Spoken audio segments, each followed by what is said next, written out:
Juli ini merupakan kebijakan BI yang ditunggu-tunggu. Apakah kita akan menaikkan suku bunga dan berapa? Apakah 25, 50? Dan kemudian arahan ke depan seandainya inflasi lebih tinggi lagi bagaimana?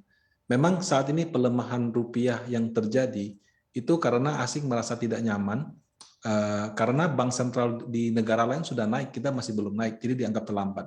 Nah, hal itu membuat asing merasa kita punya outlook mata uang bisa melemah, sehingga mereka melakukan penjualan atas saham-sahamnya. Sahamnya sendiri tidak ada yang berubah outlook-nya, jadi fundamentalnya masih baik, cuma yang berubah itu adalah outlook terhadap Oke, nilai artinya Anda tukar. melihat bahwa Bank Indonesia ini cukup percaya diri sepertinya untuk tetap menjaga suku bunga acuan atau bisa dikatakan terlalu overconfidence. Kita memang tadi saya juga dengarkan ya, kan ada net sales sekitar 117 triliun di obligasi.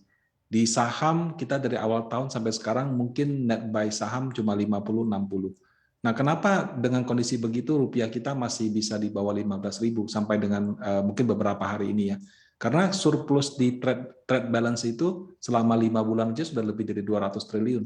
Jadi kita tertolong dari sisi surplus trade balance.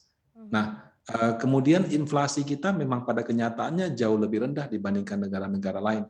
Sehingga kalaupun BI belum menaikkan suku bunga, saya bisa mengerti. Tapi yang jadi masalah mungkin investor atau bank sentral negara lain tidak melihatnya seperti itu. Makanya rupiahnya melemah. Berarti kalau dilihat dari sisi urgensi, bulan inilah keputusannya begitu ya, dan urgensi itu ada untuk kemudian Bank Indonesia mulai secara gradual menaikkan suku bunga, Pak Rudianto. Suku bunga Indonesia kalaupun naik harusnya tidak perlu seagresif seperti negara lain. Karena kita punya inflasi memang terus terang ya masih pada level yang sangat terkendali. Nah, tinggal statement atau arahan dari bank sentral yang ditunggu. Kira-kira kalau inflasi lebih tinggi lagi bagaimana dan seterusnya. Jadi kenaikan suku bunga kalaupun sampai akhir tahun rasa-rasanya tidak akan sampai 1% juga. Oke. Pak Rudi, kalau misalkan kita lihat sebetulnya kan spread antara Fed Fund Rate dan juga suku bunga acuan tanah air ini semakin menipis. Nah, kalau misalkan bulan ini Bank Indonesia tetap mempertahankan suku bunga acuannya, apakah ini akan cukup berdampak pada guncangan dalam negeri? Nah, itu akan menjadi bad news untuk obligasi. Karena kalau misalkan BI rate masih tidak naik pada bulan ini, rupiah akan mengalami tekanan jual yang cukup tinggi. Jadi bulan ini sih sudah menurut saya harus naik. Tinggal naiknya apakah 25, 50, yang penting ada kenaikan. Jadi kita bisa memberikan message kepada pasar bahwa Bank Indonesia juga sudah konsen loh. Kemarin memang belum bergerak karena data-data masih mendukung. Sekarang data inflasi sudah agak di luar dugaan, tapi bukan berarti harus segera menaikkan secara agresif. Cukup memberikan message bahwa bank sentral sudah mulai intervensi di nilai tukar.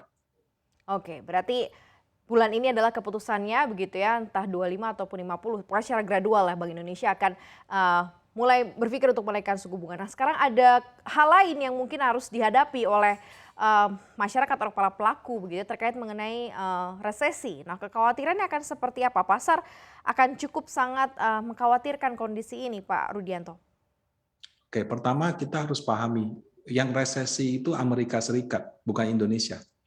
Indonesia memang kita punya pertumbuhan GDP kuartal 1 negatif. Itu karena Pak Jokowi mungkin kebijakan PSBB-nya masih belum selonggar sekarang. Tapi di kuartal 2 ini harusnya sudah positif. Karena kita baru mulai melonggarkan plus harga komoditas juga lagi bagus. Nah, kalau yang resesi adalah Amerika Serikat, mungkin itu menjadi suatu sentimen negatif jangka pendek, tapi dalam jangka menengah panjang saya melihat itu malah suatu berita yang negatif, berita yang positif. Kenapa? Karena kalau dia mengalami resesi, kebijakan kenaikan suku bunga Amerika yang agresif itu berpotensi direvisi. Karena Oke. kalau orang sudah resesi ditambahin naikin bunga lagi kan itu ibaratnya sudah terbakar kita siram bensin lagi gitu. Nah, Oke. jadi bisa saja setelah resmi dinyatakan resesi, katakan di bulan Agustus nanti, mungkin di bulan September, Oktober, November, tren daripada kenaikan suku bunga di Amerika bisa berubah. Bisa saja sudah naik tapi tidak agresif, atau mungkin sudah stop di situ. Bahkan sudah ada proyeksi yang mengatakan tahun 2023 akan ada penurunan beberapa kali gitu. Nah, jadi Oke. resesi itu Baik. malah berita yang bagus untuk obligasi karena suku bunga Amerika bisa saja lebih lebih konservatif. Nah, kalau misalkan suku bunga di sana lebih konservatif, rupiah kita tekanannya juga tidak besar. Nah, sehingga itu bisa menjadi alasan untuk investor asing masuk lagi kembali ke Indonesia.